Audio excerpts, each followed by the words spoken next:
it was very nice to see this exhibition here and participate in during the competition, because you saw so much good paintings by young artists. You don't necessarily see that everywhere. I think that painting is perhaps more alive here in the Baltic countries than in Scandinavia. You know, in Norway, Denmark, and Iceland, and perhaps Sweden also.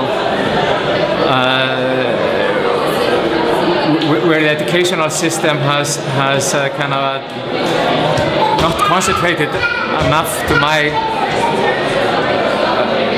to my knowledge, on painting, on very fine painting, because a lot of relevant things can certainly and clearly happen through painting, and I could see that in this exhibition. There is an important competition in Scandinavia called Carnegie Art Award, and they stage an exhibition that travels through Scandinavia every year. It's not just young artists, but artists all ages, so painting is still alive.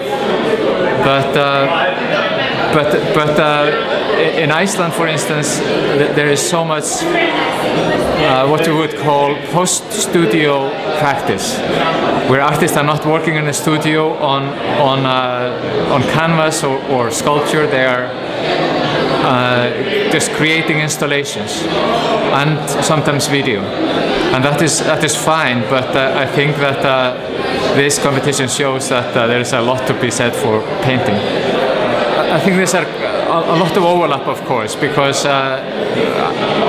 between artists in Lithuania and Western Europe and United States, because there is information traveling between and people are looking at the same models, etc.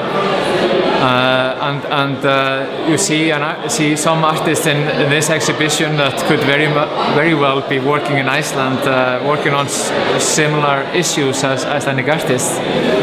But then there are other artists who are doing different things. And as somebody pointed out to me, you know, the color scale is different here. It is more muted, more gray tones perhaps. And that is very interesting to me, because I'm not sure exactly where it comes from. Perhaps through a tradition that I'm not so familiar with, but you see different emphasis. Well, you know, actually the winner was always at the top of my list, you know, among the artists on the top. I think he's